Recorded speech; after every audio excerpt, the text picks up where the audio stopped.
Hello बच्चों, कैसे हैं आप सभी। उम्मीद करता हूं कि आप सभी अच्छे होंगे और इसी उम्मीद के साथ स्वागत है आप सभी का आपके अपने YouTube चैनल ई ब्लैक बोर्ड में। यहाँ हम सभी सब्जेक्ट सिखाते हैं बहुत सरल तरीके से। तो देर न करते हुए चलिए वीडियो को शुरू करते हैं। बच्चों, इस वीडियो में हम कक्षा 8 की गणित विषय की प्रश्नावली 3.4 कराएंगे। इस एक्सरसाइज को शुरू करने से पहले इसका कुछ बेसिक कॉन्सेप्ट है, आपके लिए उसे सीखना बहुत जरूरी है, क्योंकि यदि आप उस बेसिक को नहीं सीखेंगे तो आप इस पूरी एक्सरसाइज को अच्छे से नहीं समझ पाएंगे, ना कर पाएंगे। ठीक है, तो पहले हम इसका बेसिक सीखेंगे, फिर अपने सवालों को करेंगे। बच्चों, इस पूरे अध्याय में मतलब अध्याय 3 में हम चतुर्भुजों को बहुत अच्छे से, जितने भी प्रकार के चतुर्भुज होते हैं उनको बहुत अच्छे से सीख चुके हैं अपनी पिछली सारी वीडियो में। ठीक है, अब इस वीडियो में हमें क्या सीखना है। जो चतुर्भुज हमने अब तक सीखे हैं, जितने भी प्रकार के चतुर्भुज अब तक हमने सीखे हैं ना, उन सबको यहाँ इस पूरी एक्सरसाइज में मिक्स कर दिया है। चारों पांचों चतुर्भुज यहाँ आपको उन्हीं से रिलेटेड प्रश्न दिए हैं। अब उनको आप डायरेक्ट नहीं कर पाएंगे, इसलिए हम यहाँ जितने भी चतुर्भुज होते हैं ना, उनको एक बार हल्के लेवल पर रिवाइज कर लेते हैं। जब हम उनका रिवीजन कर लेंगे ना, फिर इस एक्सरसाइज को हम बहुत आसानी से खेल खेल में सॉल्व कर देंगे। ठीक है, तो यहाँ पहले तो हम उन सारे चतुर्भुजों का एक हल्का सा रिवीजन करेंगे। सबसे पहले बात करेंगे समांतर चतुर्भुज। ये क्या होता है? एक चतुर्भुज जिसमें सम्मुख भुजाओं का प्रत्येक युग्म समांतर होता है। सम्मुख भुजाएं मतलब आमने सामने वाली भुजाएं। जैसे ये भुजा है ना, इसके समांतर होगी। समांतर आप जानते हैं, यदि हम इस भुजा को आगे बढ़ाते हैं, चाहे हम इसे अनंत तक लेके जाएं, तो इनके जो बीच का अंतर है ना, ये जो अंतर है यहां से यहां तक की दूरी यदि 3 सेंटीमीटर है, तो हम इसे चाहे कितना भी आगे लेकर चले जाएं, इनके जो बीच की दूरी है वो हमेशा कितनी बनी रहेगी? 3 सेंटीमीटर ही बनी रहेगी। इसी चीज को कहते हैं समांतर। ठीक है, अब इस भुजा को बढ़ा दिया। यदि आप इस भुजा को ऊपर बढ़ाते हैं, इन दोनों भुजाओं को, इस वाले युग्म को, ठीक है, तो यहाँ जो अगर बढ़ाने से इनके जो बीच की दूरी है ना, यह भी समान ही रहेगी। मान लीजिए यदि ये 6 सेंटीमीटर है, तो चाहे आप कहीं पर भी इसे आगे बढ़ाते जाइए, इनके बीच का जो अंतर है वह समान रहेगा। ठीक है, इसीलिए इसे समांतर चतुर्भुज कहते हैं। चलिए, एक बात तो हुई ये। अब दूसरी बात करते हैं। देखिए, इसका एक पॉइंट है कि सम्मुख भुजाएं बराबर होती हैं। सम्मुख मतलब आमने सामने वाली भुजा। जैसे ये भुजा है, इसके बराबर होगी। ठीक है, और ये एडी भुजा इसके सामने वाली इस बीसी भुजा के बराबर होगी। ठीक है, समझ गए। चलिए, देखिए, इसका दूसरा पॉइंट है कि सम्मुख कोण बराबर होते हैं। सम्मुख मतलब सम्मुख से आप समझ जाइए सामने वाला। जैसे यदि हम इस ए कोण की बात करते हैं, तो ये ए कोण है, इसके सामने कौन सा कोण है? इसके सामने ये सी है। तो जितने अंश का ये ए कोण होगा, उतने ही अंश का ये सी कोण होगा। जैसे मान लीजिए ये 70 अंश का है, तो इसके सामने ये सी है, तो ये भी हमारा 70 अंश का होगा। ठीक है, अब ये डी कोण है, तो इसके सामने कौन सा कोण है? ये बी। तो ये जो बी और डी है ना, ये आपस में बराबर होंगे। जितने अंश का बी होगा उतने का ही डी होगा। तो आप समझ गए सम्मुख कोण बराबर होते हैं। चलिए, तीसरा है विकर्ण एक दूसरे को समद्विभाजित करते हैं। अच्छा, देखिए, जैसे ये दो विकर्ण है, ये एक विकर्ण है ये ए सी, ठीक है, और दूसरा विकर्ण है ये बी डी।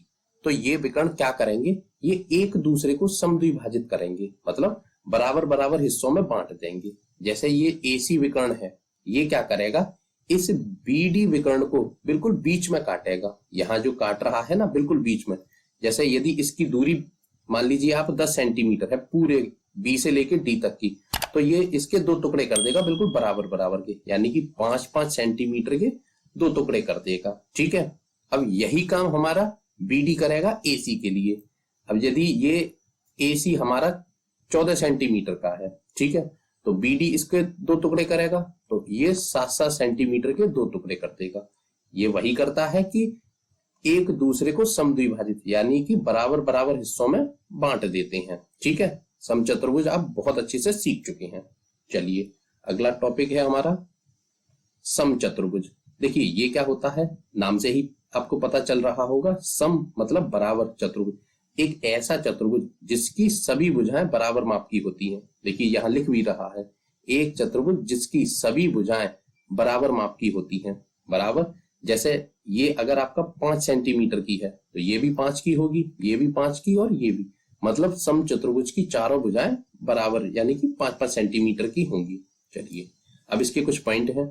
पहला पॉइंट है कि समांतर चतुर्भुज के सभी गुण होते हैं। अच्छा, ये जो बच्चों सम चतुर्भुज होता है ना, इसमें समांतर चतुर्भुज के सभी गुण होते हैं। जितने भी जो समांतर चतुर्भुज में गुण होते हैं वो सभी इसमें होते हैं। कौन कौन सी? जैसे सम्मुख भुजाएं समान होती हैं, ठीक है, सम्मुख भुजाएं समांतर होती हैं, ठीक है, विकर्ण एक दूसरे को बराबर बराबर हिस्सों में यानी कि समद्विभाजित करते हैं, ठीक है। अच्छा, तो यानी कि समांतर चतुर्भुज के गुण हो गए। अब बच्चों इसमें दूसरी बात और है कि विकर्ण परस्पर लंब होते हैं। देखिए यहां ये जरूरी चीज है, विकर्ण परस्पर लंब होते हैं। लंब का मतलब, चलिए हम उसे सिखाते हैं आपको। देखिए बच्चों, लंब का मतलब होता है, जैसे हमारा ये विकर्ण है, नाम दे दीजिए पहले ए बी सी और डी, ठीक है।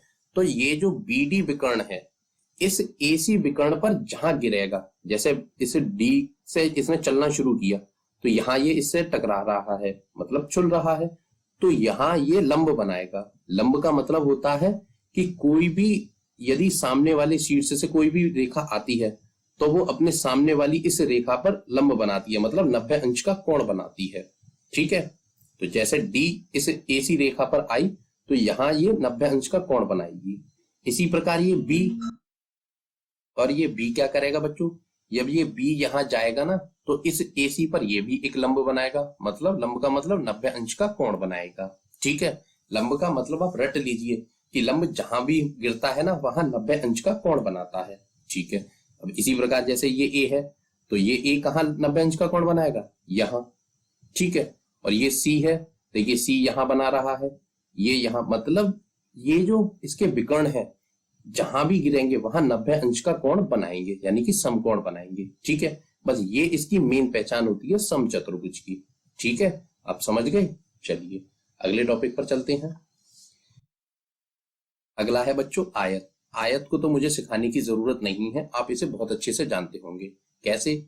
ये भुजा इसके बराबर होती है, ये वाली भुजा इसके बराबर होती है, ठीक है। अच्छा, अब इसके पॉइंट देखते हैं।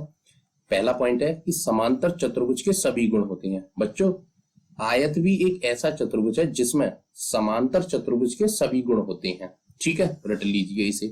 प्रत्येक कोण 90 अंश का होता है, यानी कि समकोण होता है। वो कह रहा है कि प्रत्येक कोण समकोण होता है, मतलब इसका इस प्रत्येक कोण जो है ना वो 90 अंश के होते हैं। इसके चारों कोण, कोई सा भी कोण ले लेंगे ना तो सभी 90-90 अंश के होंगे, ठीक है।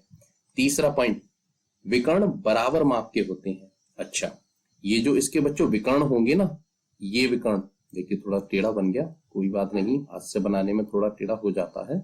आप स्केल से बना के देखेंगे और आप इसे नापेंगे भी तो ये दोनों बराबर लंबाई के होंगे, ठीक है। यदि ये KM 10 सेंटीमीटर का है तो ये भी हमारा L और N ये भी 10 सेंटीमीटर का ही होगा, ठीक है बच्चों, समझ में आया। आप आयत को भी बहुत अच्छे से सीख चुके हैं। चलिए अगले टॉपिक पर चलते हैं। अगला है बच्चों हमारा वर्ग। एक आयत जिसकी सभी भुजाएं बराबर होती हैं। आप जानते हैं वर्ग किसे कहते हैं? एक ऐसी आकृति बंद जिसमें चारों भुजाएं बराबर होती हैं। वही बराबर का मतलब तो आप जानते हैं ना कि सभी भुजाएं बराबर। यदि कोई भुजा 4 सेंटीमीटर की है तो सभी भुजाएं कितने कितने सेंटीमीटर की होंगी? 4-4 सेंटीमीटर की होंगी, ठीक है। चलिए अब इसकी एक खूबी और है, ये कह रहा है कि समांतर चतुर्भुज, समचतुर्भुज और आयत सभी के गुण होते हैं। ये एक लौता वर्ग है कि जिसमें समांतर चतुर्भुज के भी गुण हैं, समचतुर्भुज के भी हैं और आयत के भी गुण होते हैं। किसी भी एंगल से आप चेक कर सकते हैं, सारे गुण आपको इसमें मिल जाएंगे, ठीक है। अभी रट लीजिए, जैसे जैसे आगे चलेंगे और अच्छे से समझेंगे हम इसे। अगली आकृति है बच्चों पतंग। ये क्या होती है? ये है कि एक चतुर्भुज जिसमें 2 आसन्न भुजाओं के युग्म बराबर होते हैं। आसन्न का मतलब आप जानते हैं बच्चों, बगल वाली भुजाएं। तो जो बगल वाली भुजाएं होती हैं, जैसे AD है ना, वो इस AB के बराबर होगी। जितने सेंटीमीटर की ये AB है उतने की ही AD होगी। मान लीजिए यदि ये 4 सेंटीमीटर की है तो ये AB भी हमारी 4 सेंटीमीटर की होगी। अच्छा, दोनों युग्म, अब यदि ये DC है ना, ये बच्चों इस BC के बराबर होगी। यदि ये 6 सेंटीमीटर की है तो BC भी हमारी कितने सेंटीमीटर की होगी? 6 सेंटीमीटर की। ठीक है, एक तो पहचान इसकी ये रही। अब इसके कुछ पॉइंट भी हैं। पहला पॉइंट है कि विकर्ण एक दूसरे पर लंब होते हैं। अच्छा, यदि आप इसके विकर्ण बनाते हैं बच्चों, ये विकर्ण इसके और ये विकर्ण बना इसके, तो ये एक दूसरे पर लंब होंगे। लंब का मतलब आप जानते हैं कि यह एक दूसरे पर 90 अंश का कोण बनाते हैं। ठीक है, जहां भी ये विकर्ण मिलेंगे वहां 90 अंश के कोण बनाएंगे। ठीक है, चलिए दूसरा पॉइंट है, एक विकर्ण दूसरे विकर्ण को समद्विभाजित करता है। अच्छा, देखिए बच्चों, पतंग के बारे में इस चीज को ध्यान से समझना।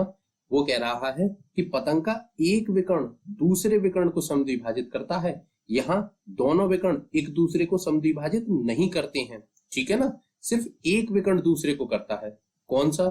जैसे ये विकर्ण है ना आपका BD विकर्ण, इस विकर्ण को ये जो AC विकर्ण है ये समद्विभाजित करेगा। यदि हम इस BD विकर्ण की लंबाई, पूरी लंबाई जो BD है ना हमारी, वो यदि हम 10 सेंटीमीटर मानते हैं, कितनी मानते हैं? 10 सेंटीमीटर, तो AC विकर्ण इस BD को 5-5 सेंटीमीटर के 2 टुकड़ों में बांट देगा। ठीक है, यानी कि इस BD विकर्ण को 2 हिस्सों में बांट देगा। जितनी लंबाई यहां से यहां तक की होगी उतनी ही यहां से B तक की हो जाएगी। ठीक है बच्चों, चलिए तीसरा पॉइंट है बच्चों, आकृति में कोण B बराबर होगा कोण D के। अच्छा, ये जो कोण B है ना, ये इस D के बराबर होगा। यदि इसकी लंबाई इसका मानते हैं इसको 60 अंश का, तो ये भी हमारा D 60 अंश का हो जाएगा। ठीक है, इसीलिए बोल रहा है ये कि कोण B D के बराबर होगा। अच्छा, और ये जो कोण A है ये C के बराबर नहीं होगा। ये लिख रहा है कि कोण A बराबर नहीं है कोण C के। ठीक है, इन दोनों की माप अलग अलग होगी। तो आप समझे कि जो पतंग होती है ना, उसमें सिर्फ एक युग मतलब एक सम्मुख कोण बराबर होते हैं BD, और वो कौन से होते हैं उसे भी पहचानिए कि जहां जो असमान भुजाएं मिलती हैं, जैसे ये 4 सेंटीमीटर की भुजा और ये 6 सेंटीमीटर की भुजा जिस शीर्ष पर मिल रही है वो बराबर होगी किसके? दूसरी वाली 4 सेंटीमीटर और 6 सेंटीमीटर की भुजा जिस शीर्ष पर मिलेंगी उस शीर्ष के। ठीक है, और जहां दोनों आसन्न भुजाएं मिलती हैं वो कोण आमने सामने के बराबर नहीं होते। ठीक है बच्चों, यदि आप इतना छोटा बेसिक कॉन्सेप्ट जितना हमने अब तक सिखाया है यदि सीख चुके हैं तो आप ये मान के चलिए कि आप आधे से ज्यादा इस एक्सरसाइज को अभी सीख गए। जो थोड़ी बहुत बची भी है ना वो आप अपने सवालों में सीख जाएंगे। तो चलिए अब चलते हैं हम अपने प्रश्नों पर। प्रश्न नंबर 1, बताइए कथन सत्य है अथवा असत्य। अच्छा, देखिए यहाँ कुछ कथन दिए हुए हैं और वो आपसे पूछ रहा है कि इनमें से कौन सा सत्य है और कौन सा असत्य। ठीक है, सबसे पहला है ए करते हैं कि सभी आयत वर्ग होते हैं। अच्छा, देखिए पहले तो हमें पता नहीं है होते हैं कि नहीं। एक काम करते हैं, पहले इनके दोनों के चित्र बनाते हैं। ठीक है, देखिए हमने यहाँ एक वर्ग बनाया है, एक आयत बनाया है। ठीक है ना, चलिए अब वो कह रहा है कि सभी आयत वर्ग होते हैं। अब बताइए बच्चों, सभी आयत वर्ग होते हैं? आयत में वे सभी गुण होते हैं जो वर्ग में होते हैं। वर्ग के पहले देख लेते हैं, इसकी सभी भुजाएं बराबर होती हैं वर्ग की। क्या आयत की होती हैं? नहीं, इसकी ये भुजा इसके बराबर होगी और ये भुजा इसके बराबर होगी, मतलब इसकी जो भुजाएं हैं वो अलग अलग होंगी। तो क्या सभी आयत वर्ग हुए? नहीं। तो हम क्या लिखेंगे? यह कथन कैसा है? यह कथन असत्य है। क्यों है? क्योंकि वर्ग की सभी भुजाएं बराबर होती हैं लेकिन आयत की नहीं होती। ठीक है बच्चों, समझ में आया? आ गया होगा, बहुत सरल प्रश्न था। दूसरा करते हैं, बी है इसका कि सभी समचतुर्भुज समांतर चतुर्भुज होते हैं। अच्छा, पहले इन दोनों की चित्र बनाइए। देखिए बच्चों, ये एक समचतुर्भुज है, ये समांतर चतुर्भुज है। इन दोनों में कुछ समानताएं हैं। हाँ बिल्कुल हैं। एक तो ये इनकी जो भुजाएं होती हैं सम्मुख वह समांतर होती हैं। इसकी भी ये भुजा इसके समांतर होगी और ये भुजा इसके समांतर होगी, ठीक है।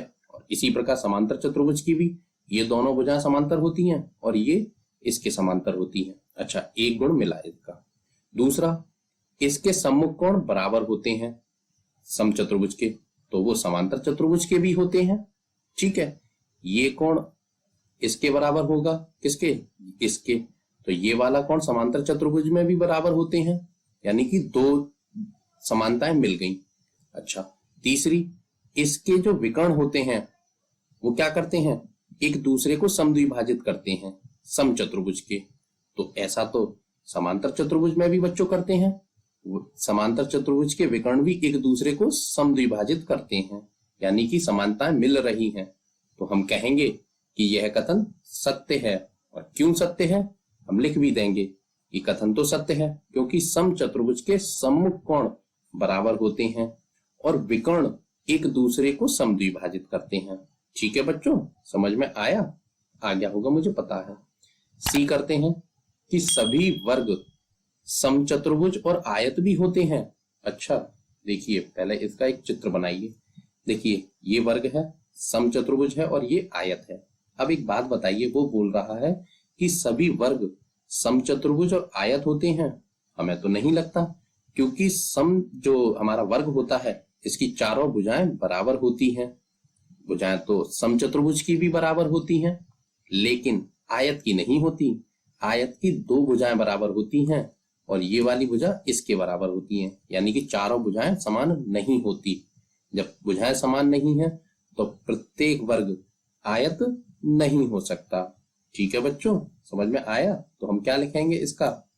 हम लिखेंगे कि यह कथन असत्य है क्योंकि सभी वर्ग समचतुर्भुजों की चारों भुजाएं बराबर होती हैं, लेकिन आयत की नहीं होती। डी है इसका, सभी वर्ग समांतर चतुर्भुज नहीं होते। अच्छा, देखिए हम एक दोनों आकृतियां बनाते हैं। ये समांतर चतुर्भुज है और ये वर्ग है। वो कह रहा है कि सभी वर्ग जो है ना वह समांतर चतुर्भुज नहीं होते। क्यों नहीं होते भैया? हमने अभी पढ़ा था बेसिक में कि वर्ग में समांतर चतुर्भुज के गुण होते हैं और ये कह रहा है नहीं होते। गुण भी अगर देखना चाहे तो ये भुजा इसके बराबर है। अच्छा, तो इसमें भी ये भुजा इसके बराबर हो गई। ठीक है, ये भुजा इसके बराबर है तो इसमें ये वाली भुजा इसके बराबर है। गुण तो है। विकर्ण एक दूसरे को समद्विभाजित करते हैं तो वर्ग के भी करते हैं। यदि हम इन दोनों के विकर्ण बनाते हैं तो वह एक दूसरे को समद्विभाजित करते हैं, बराबर बराबर हिस्सों में बांटते हैं। तो समांतर चतुर्भुज के भी बांटते हैं, यानी कि गुण तो दोनों में हैं, मतलब वर्ग में समांतर चतुर्भुज के गुण हैं, लेकिन ये कह रहा है नहीं होते। तो यानी कि यह कथन असत्य है। ठीक है, हम लिख देंगे यहाँ कि डी में क्या है, असत्य, क्योंकि वर्ग में समांतर चतुर्भुज के सभी गुण होते हैं। और जब हमने आपको बेसिक सिखाया था तब भी यह बताया था कि वर्ग में समांतर चतुर्भुज, समचतुर्भुज और आयत तीनों के गुण होते हैं। ठीक है बच्चों, चलिए अब इसके ई पार्ट पर चलते हैं। देखिए ई कह रहा है कि सभी पतंगें समचतुर्भुज होती हैं। अच्छा, पहले हम एक पतंग और समचतुर्भुज की चित्र बनाते हैं। देखिए ये पतंग है आपकी और ये है समचतुर्भुज। वो कह रहा है कि सभी पतंगें समचतुर्भुज होती हैं। अच्छा, देखिए पतंग की पहचान क्या होती है कि इसमें ये वाली भुजा इस भुजा के बराबर होती है। ठीक है, और ये भुजा इस भुजा के बराबर होती है। मतलब यदि ये 5 सेंटीमीटर की है तो ये भी 5 की होगी, और ये 8 सेंटीमीटर की है तो ये 8 सेंटीमीटर की होगी। ठीक है, अब समचतुर्भुज की बात करते हैं बच्चों, तो इसकी प्रत्येक भुजा बराबर होती है।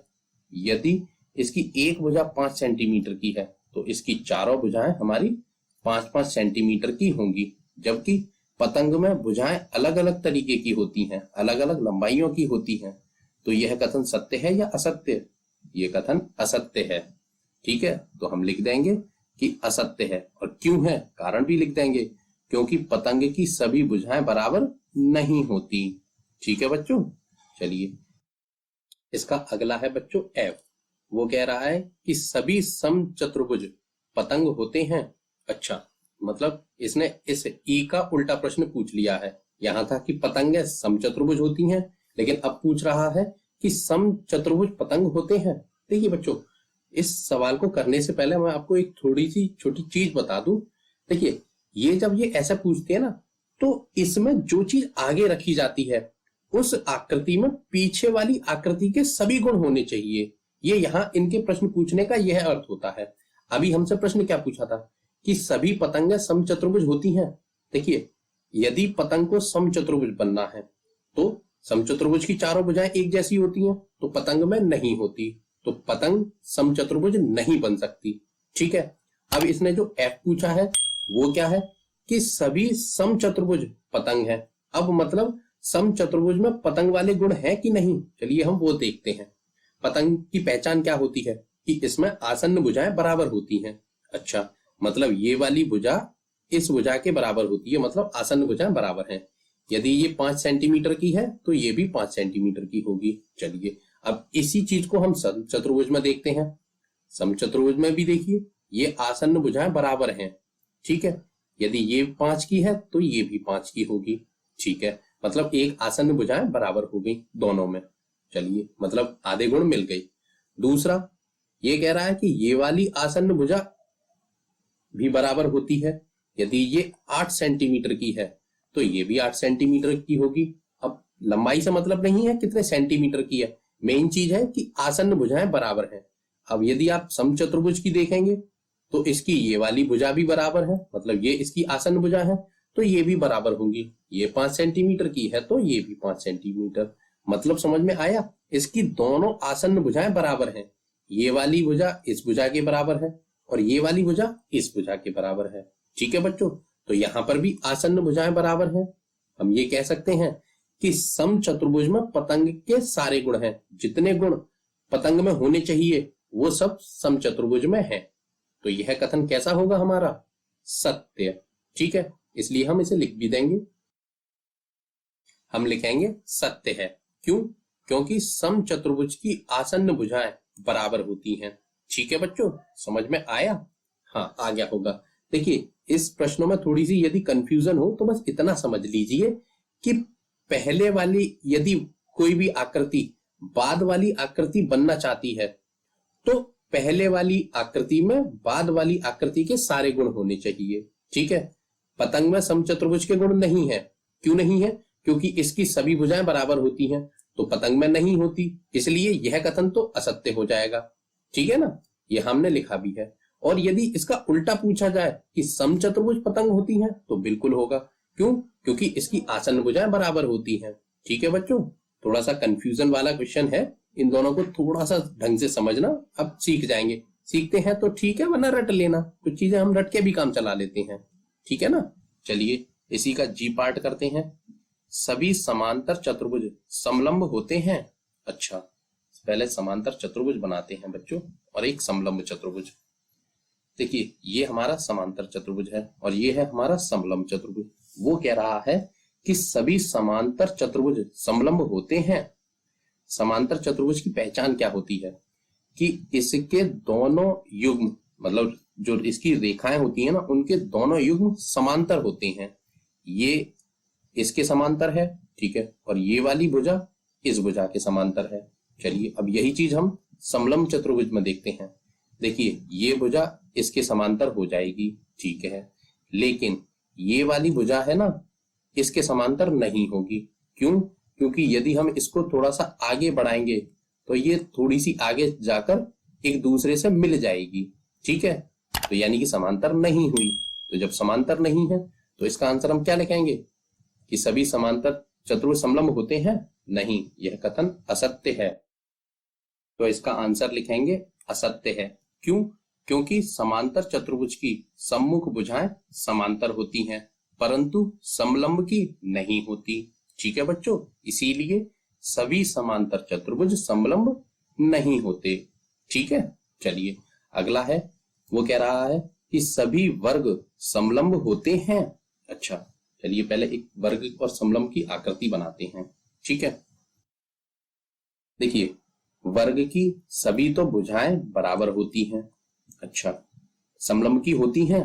नहीं होती, ये भुजा अलग अलग होती हैं इसकी। ठीक है, एक तो भुजाएं अलग अलग हैं। ठीक है, और दूसरा, इसकी सभी भुजाएं समांतर होती हैं, मतलब दोनों युग्म समांतर होते हैं, लेकिन समलंब के नहीं होते, एक जोड़ा समांतर होता है, ये वाला जोड़ा समांतर है। इस भुजा को यदि आप आगे बढ़ाएंगे तो यह तो समांतर है, आगे जाकर कहीं नहीं मिलेगी, लेकिन इस भुजा को यदि आप आगे बढ़ाते हैं और इसको भी बढ़ाते हैं तो ये आगे जाकर कहीं मिल जाएंगी। ठीक है, तो ये क्या हुआ, सभी वर्ग समलंब होते हैं? नहीं। क्यों नहीं होते, वह भी लिख दीजिए आप।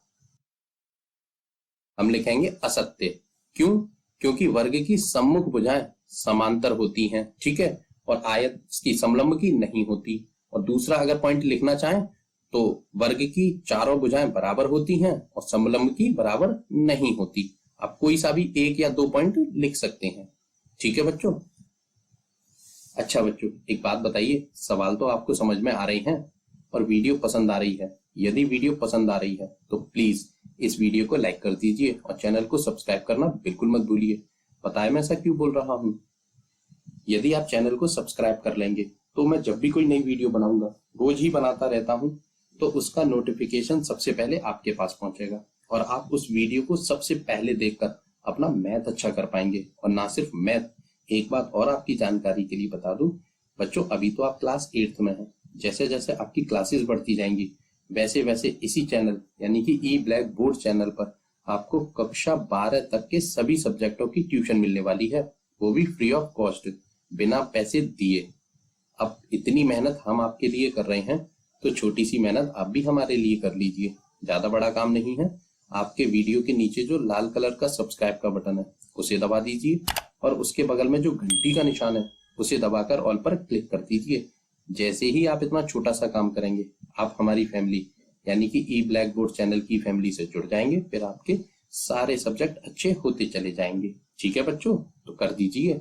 हाँ, एक बात और बच्चों, देखिए मैथ तो हम आपको पढ़ा ही रहे हैं, आप हमारे ही चैनल पर साइंस को भी पढ़ सकते हैं, 8th क्लास की साइंस को भी। ठीक है, यूट्यूब पर सर्च कीजिए, हमारे नाम से मिल जाएगी। हो सकता है नाम भी मिले, क्यों? क्योंकि हमारा चैनल नया है तो यूट्यूब सर्च करने पर हमारी वीडियो को आगे नहीं दिखाता। तो आप एक दूसरा काम कर सकते हैं, आप चैनल की प्लेलिस्ट में जाकर अपनी साइंस को वहां से पढ़ सकते हैं। ठीक है, तो आपकी मर्जी है, साइंस पढ़ना चाहें तो पढ़ लीजिए, बहुत अच्छे से पढ़ाया है हमने उसे भी। ठीक है, चलिए अगले प्रश्न पर चलते हैं बच्चों। प्रश्न नंबर 2 ये क्या कह रहा है, उन सभी चतुर्भुजों की पहचान कीजिए जिनमें, पहला है चारों भुजाएं बराबर लंबाई की हों। अच्छा, एक बात बताइए, ऐसी कौन सी आकृति होती है जिसमें चारों भुजाएं बराबर होती हैं? आपको पता है? हाँ, ऐसी दो आकृतियां होती हैं, एक तो हमारा समचतुर्भुज होता है, ठीक है, और दूसरा होता है हमारा वर्ग। इसकी चारों भुजाएं बराबर होती हैं, ये भुजा एक ही लंबाई की होती हैं दोनों में, चाहे वो हमारा समचतुर्भुज हो और चाहे वर्ग। ठीक है, लिखना चाहे तो आप लिख भी सकते हैं। आप लिख देंगे कि पहला तो है समचतुर्भुज और दूसरा है वर्ग की सभी भुजाएं बराबर लंबाई की होती हैं। ठीक है बच्चों, समझ में आया? बहुत सरल था। इसी का बी करते हैं। वो कह रहा है कि 4 समकोण हो। अच्छा, अब ऐसी कौन सी आकृति होती है बच्चों जिसमें 4 समकोण होते हैं? ऐसी 2 आकृतियां होती हैं हमारी, वह होती हैं एक तो हमारा वर्ग और दूसरा होता है हमारा आयत। ठीक है, इसमें चारों कोने समकोण होते हैं, मतलब 90-90 अंश के होते हैं चारों कोने। अब जानते हैं ना, जानते होंगे, मुझे पता है, चाहे वो आयत हो या वर्ग हो, उसके चारों कोने समकोण या 90 अंश के होते हैं। ठीक है, इसको लिख भी दीजिए आप। पहला तो है वर्ग और दूसरा है आयत के सभी कोण समकोण होते हैं। ठीक है बच्चों, सवाल तो समझ में आया? आ गया होगा, मुझे पता है। चलिए अगले प्रश्न पर चलते हैं। देखिए तीसरा है, बताइए कैसे एक वर्ग। अच्छा, अब यहाँ कुछ पॉइंट दिए हैं, क्या है कि एक चतुर्भुज है। अच्छा, बताइए कैसे बता सकते हैं कि वर्ग एक चतुर्भुज है? अरे भैया, इसे तो हम नाम से ही पता चल रहा है। वो कह रहा है कि एक चतुर्भुज है, मतलब एक ऐसी आकृति जिसकी 4 भुजाएं हैं, तो वर्ग है। हाँ बिल्कुल है, क्योंकि इसकी 4 भुजाएं होती है, इसीलिए ये एक चतुर्भुज है। ठीक है, इसे लिख भी दीजिए आप। आप लिखेंगे वर्ग एक चतुर्भुज है। क्यों? क्योंकि इसकी 4 भुजाएं होती हैं, इसीलिए वर्ग एक चतुर्भुज है। ठीक है, चलिए दूसरा पॉइंट है कि एक समांतर चतुर्भुज है। अब बताइए वर्ग एक समांतर चतुर्भुज कैसे है बच्चों? पहले देखिए समांतर चतुर्भुज ये रहा, कैसे है आप बता सकते हैं? देखिए वर्ग एक समांतर चतुर्भुज इसलिए है क्योंकि इसकी सम्मुख भुजाएं समांतर होती हैं। ठीक है, या समान होती हैं, बराबर भी होती हैं। इसकी भुजा इस भुजा के बराबर हो गई। ठीक है, ये वाली भुजा इस भुजा के बराबर होगी। ठीक है, तो इसमें भी ये वाली भुजा इस भुजा के बराबर है। तो यानी कि वर्ग एक समांतर चतुर्भुज होता है। क्यों? क्योंकि इसकी सम्मुख भुजाएं समान होती हैं। हम यही लिख भी देंगे, हम लिखेंगे वर्ग एक समांतर चतुर्भुज है क्योंकि इसकी सम्मुख भुजाएं समान व समांतर होती हैं। ठीक है, अच्छा तीसरा है कि एक समचतुर्भुज। अच्छा मतलब वर्ग एक समचतुर्भुज है। क्यों है? पहले दोनों को बनाइए। देखिए ये एक वर्ग है, ये समचतुर्भुज है। अब वो कह रहा है कि वर्ग समचतुर्भुज क्यों है। हम जानते हैं कि वर्ग की चारों भुजाएं बराबर लंबाई की होती हैं और यही हाल समचतुर्भुज में होता है। समचतुर्भुज की भी जो भुजाएं होती है ना चारों, वो एक ही लंबाई की होती हैं। यदि ये 4 सेंटीमीटर की इसकी एक भुजा है तो चारों जो है 4-4 सेंटीमीटर की होगी। इसी तरीके से यदि इसकी कोई भुजा 4 की हो या 5 सेंटीमीटर की हो तो ये भी 5-5 सेंटीमीटर की चारों भुजाएं होंगी, इसीलिए इसे समचतुर्भुज कहते हैं। ठीक है, यानी कि भुजाओं के आधार पर यह समचतुर्भुज होता है वर्ग के बराबर। ठीक है, यही हम लिख भी देंगे। हम लिखेंगे वर्ग एक समचतुर्भुज है। क्यों है? क्योंकि वर्ग और समचतुर्भुज की सभी भुजाएं समान होती हैं, मतलब बराबर होती हैं। ठीक है, चलिए अब चौथा है कि एक आयत है। अच्छा मतलब वर्ग एक आयत है, कैसे साबित करेंगे? पहले हम वर्ग और आयत को बनाते हैं। देखिए ये रहा वर्ग और ये है आयत। चलिए अब क्यों है ये दोनों समान, क्या क्या समानता है? मतलब इस प्रश्न में हमको दोनों आकृतियों के बीच में समानताएं देखनी है। ठीक है, अलग अलग तो उनमें कुछ ना कुछ गुण तो अलग होंगे, लेकिन हमें यहाँ सिर्फ समानताएं देखनी है बच्चों। ठीक है ना, क्या समानता है? सबसे पहली समानता, सम्मुख भुजाएं बराबर होती हैं। ये भुजा इसके बराबर है तो इसी तरह इसकी ये भुजा इसके बराबर होगी। चलिए ये वाली भुजा इस भुजा के बराबर है तो इसमें भी ये वाली भुजा इस भुजा के बराबर है।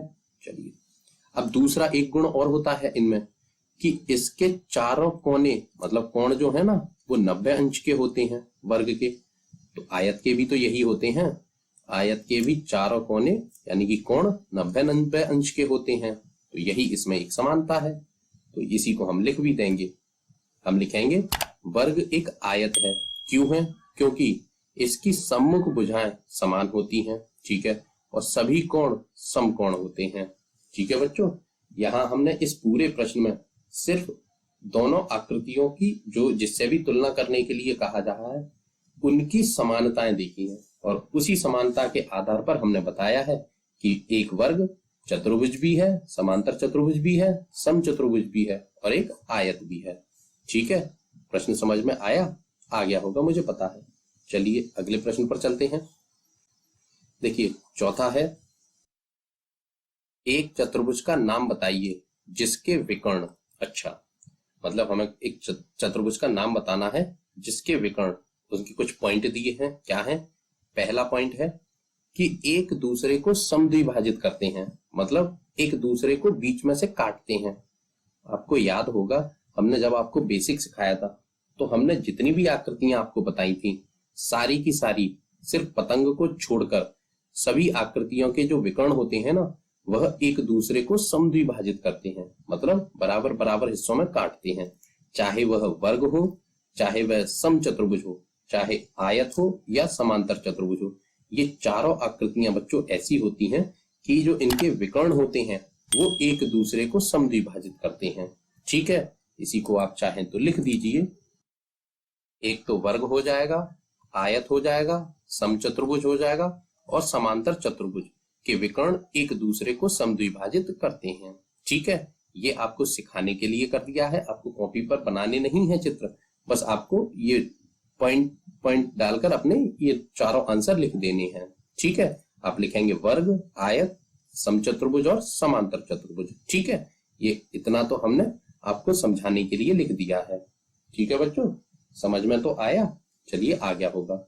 देखिए इसी का दूसरा पॉइंट है, वो कह रहा है कि एक दूसरे पर लंब समद्विभाजक होते हैं। अच्छा चलिए इसे भी हम आपको बताते हैं।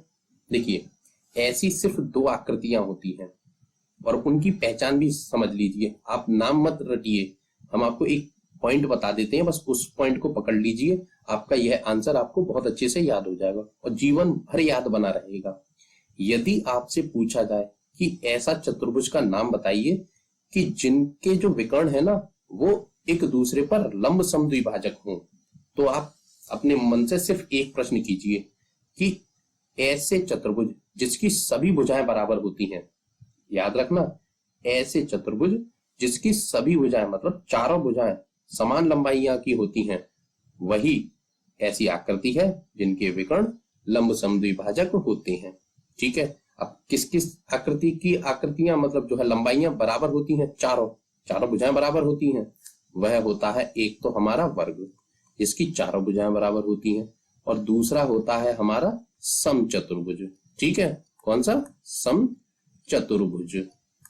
ये दोनों ऐसी आकृतियां हैं जिनकी चारों भुजाएं बराबर होती हैं। ठीक है, अब भुजाएं बराबर हैं, इसी कारण से जो इनके जो विकर्ण होते हैं ना वह एक दूसरे पर लंब बनाते हैं, यानी कि लंब समद्विभाजक करते हैं। एक तो बीच में से काट रहे हैं मतलब समद्विभाजित कर रहे हैं, और दूसरा लंब भी बना रहे हैं यानी कि 90 अंश का कोण भी बना रहे हैं। ठीक है, तो ऐसी कौन सी आकृतियां हुई? एक तो हुई हमारी वर्ग और दूसरी हुई समचतुर्भुज। और पहचान क्या है, रटना नहीं है आपको, हमको बस एक याद रखना है बात कि जिस आकृति की चारों भुजाएं बराबर हैं उसके विकर्ण एक दूसरे पर लंब समद्विभाजक होंगे। ठीक है, समझ में आया? आ गया होगा मुझे पता है। चलिए इसी का तीसरा पार्ट करते हैं। वो कह रहा है कि बराबर हो मतलब विकर्ण किस किस के बराबर होते हैं। इसको समझने के लिए आपको दो चीजें रटनी पड़ेंगी। ऐसी दो आकृतियां होती हैं जो टेढ़ी मेढ़ी नहीं होनी चाहिए, क्योंकि आप जानते हैं जो आपके समचतुर्भुज और समांतर चतुर्भुज होते हैं बच्चों, वो थोड़े से कैसे होते हैं, इस तरीके से होते हैं। यहां देखिए, यहां कुछ अलग है, यहां अलग है। ठीक है, तो ये विकर्ण बड़ा होगा इसका और ये वाला छोटा हो जाता है। ठीक है, इसी तरीके से समचतुर्भुज में होता है, लेकिन यहां पूछ रहा है वो बराबर हों, तो बराबर उनके ही होंगे जो 90 अंश के कोण बनाएंगे। ठीक है, जिस आकृति में आपको 90 अंश के कोण दिखेंगे वह आकृति ही हमारी विकर्णों के बराबर बराबर हिस्सों को करेगी, मतलब उसमें ही हमारे विकर्ण बराबर लंबाई के होंगे। ऐसी आकृति कौन कौन सी होती है? एक तो होती है आयत और दूसरी होती है वर्ग। चाहे तो आप इसे लिख भी सकते हैं, हम इसे लिख भी देंगे बच्चों कि एक तो वर्ग है और दूसरा आयत के विकर्ण एक दूसरे को के बराबर होते हैं। ठीक है बच्चों, समझ में आया? आ गया होगा मुझे पता है। चलिए अगले प्रश्न पर चलते हैं। देखिए 5वां प्रश्न है, बताइए एक आयत उत्तल चतुर्भुज कैसे है? अच्छा बच्चों, पिछले एक्सरसाइज में हमने आपको उत्तल चतुर्भुज और अवतल चतुर्भुज बहुत अच्छे से सिखाए थे, तो वहां हमने आपको उत्तल चतुर्भुज की पहचान बताई थी कि उत्तल चतुर्भुज कोई चतुर्भुज कैसे हो सकता है, मतलब कब हो सकता है। उसकी दो कंडीशनें होती हैं। पहली कि किसी भी चतुर्भुज की कोई सा भी कोण 180 डिग्री से तो ज्यादा नहीं होना चाहिए। ठीक है, दूसरी उसके जितने भी विकर्ण होंगे आकृति के वो उस आकृति के अंदर बनने चाहिए। ठीक है, तो पहचान थी ना। हाँ, अब हम इस आयत में देखेंगे कि इसका कोई भी कोना मतलब कोई सा भी कोण 180 डिग्री से ज्यादा है। देखिए ये 90 का है, ये भी 90 का है, ये भी 90 का है और ये भी 90 का है, मतलब चारों कोण जो है 90 अंश के हैं, तो कोई भी 180 से ज्यादा नहीं है। ठीक है, पहली कंडीशन यानी कि पहली शर्त इसने उत्तल चतुर्भुज की पूरी कर दी। दूसरी शर्त क्या थी कि आकृति के विकर्ण उस आकृति के अंतः भाग में बनने चाहिए, मतलब अंदर बनने चाहिए। अब यदि हम इसके विकर्ण बनाते हैं तो देखिए इसका ये विकर्ण अंदर बना है मतलब कहीं बाहर तो गया नहीं, आयत के अंदर बना है। चलिए दूसरा विकर्ण बनाते हैं, ये भी इसके अंदर बना है, यानी कि इसने दोनों शर्तों को पूरा कर दिया। ठीक है, अब इसी शर्त को हम लिख भी देंगे।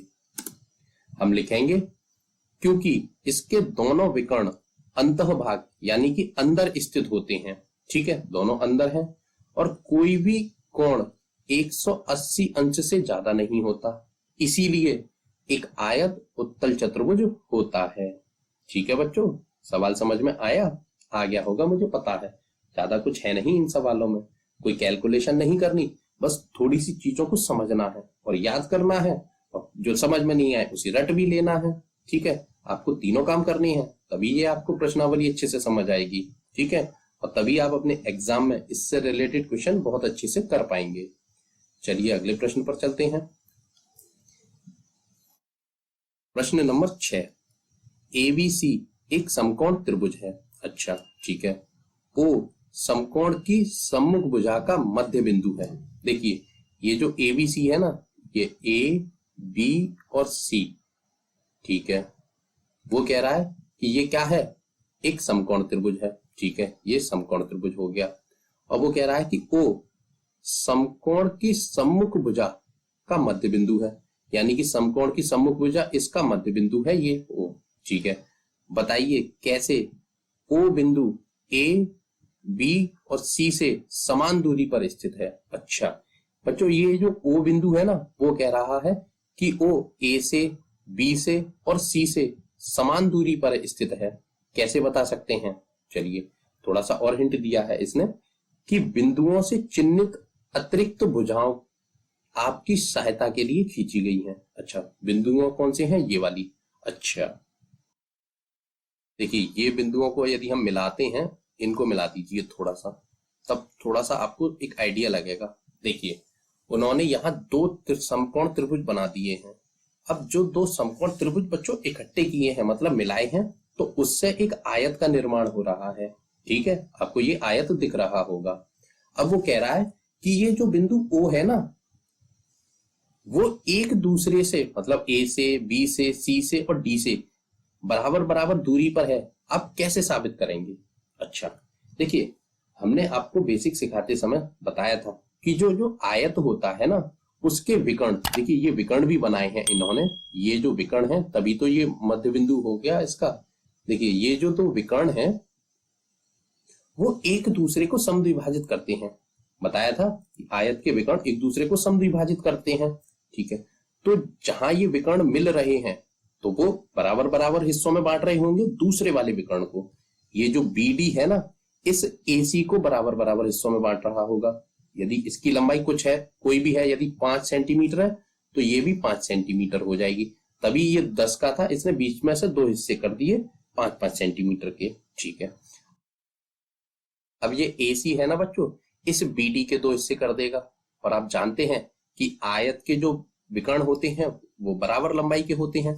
तो जब इसने इसको 5-5 सेंटीमीटर के किए हैं तो ये भी समान लंबाई का होगा जो बीडी है, तो इसके भी टुकड़े कितने सेंटीमीटर के होंगे, ये भी 5-5 सेंटीमीटर के हो जाएंगे। ठीक है, मतलब समझ में आया। इस बिंदु से यहां तक की दूरी, बी से ओ तक की दूरी 5 सेंटीमीटर है, तो ओ से डी तक की भी 5 ही होगी। चलिए, ओ से सी तक की भी 5 होगी और ओ से ए तक की भी दूरी बच्चों 5 होगी। क्यों, क्योंकि हम जानते हैं कि आयत के विकर्ण एक दूसरे को समद्विभाजित करते हैं, और हम यह भी जानते हैं कि आयत के जो दोनों विकर्ण होते हैं ना, वह समान लंबाई के होते हैं। ठीक है बच्चों, इसी चीज को हम अपनी भाषा में लिख भी देंगे। हम लिखेंगे बच्चों कि यहाँ दो समकोण त्रिभुज एबीसी और एडीसी एक आयत बनाते हैं। जो एबीसी है ना और एडीसी ये आयत बना रहे हैं। ठीक है, जिसमें बिंदु ओ विकर्णों का समद्विभाजक बिंदु है। मतलब जो ओ बिंदु है ना, वह विकर्णों का समद्विभाजक बिंदु है। ठीक है, जो विकर्णों को समद्विभाजित कर रहा है। चलिए दूसरा पॉइंट, क्योंकि एसी और बीडी दो विकर्ण हैं, जो हमारे एसी और बीडी दो विकर्ण हैं जो एक दूसरे को समद्विभाजित करते हैं, क्योंकि हम जानते हैं आयत के विकर्ण एक दूसरे को समद्विभाजित करते हैं।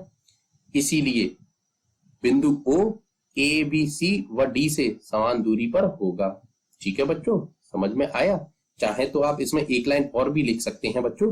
क्या आप इसके बीच में एक लाइन ये लिख दीजिए कि आयत के दोनों विकर्ण समान लंबाई के होते हैं। ठीक है, और जब ये एक दूसरे को समद्विभाजित करेंगे, इसीलिए जो बिंदु O है ना, वह ABCD से समान दूरी पर स्थित होगा। ठीक है बच्चों, सवाल समझ में आ गए होंगे मुझे पता है। और वीडियो पसंद आई, यदि वीडियो पसंद आई तो प्लीज इस वीडियो को लाइक कर दीजिए और चैनल को सब्सक्राइब करना बिल्कुल मत भूलिए। कक्षा 12 तक के सभी सब्जेक्टों की ट्यूशन आपको तभी मिलेगी जब आप चैनल को सब्सक्राइब कर लेंगे। आपका ही फायदा है, फ्री में इतनी अच्छी वीडियो हम आपके लिए उपलब्ध करा रहे हैं। छोटी सी मेहनत कर लीजिए, चैनल सब्सक्राइब कर लीजिए, और चैनल सब्सक्राइब करने के पैसे भी नहीं लगते। अच्छा बच्चों, इस वीडियो में हम केवल 6 ही सवाल करेंगे, क्योंकि इस पूरी एक्सरसाइज में आपके 6 ही सवाल हैं। और इसी सवाल के साथ ये आपका जो चैप्टर है ना, चैप्टर 3 मतलब अध्याय 3 भी यहाँ होता है समाप्त। अब मिलते हैं अगली वीडियो में अगले चैप्टर और अगली प्रश्नावली के साथ। तब तक के लिए बहुत बहुत धन्यवाद। गुड बाय कहने से पहले एक बात और फिर से सुन लीजिए कि मैथ हम पढ़ा रहे हैं, आप हमारे ही चैनल पर साइंस को भी बहुत आसानी से पढ़ सकते हैं। यूट्यूब पर सर्च कीजिए, मिलती है, बहुत अच्छी बात है। नहीं मिलती तो आप हमारी प्लेलिस्ट में जाइए, मतलब चैनल की प्लेलिस्ट में जाइए और वहां से अपनी साइंस को भी पढ़ लीजिए। ठीक है, तो अब मिलते हैं अगली वीडियो में अगली एक्सरसाइज के साथ और नए नए चैप्टर के साथ। तब तक के लिए बहुत बहुत धन्यवाद। Good bye.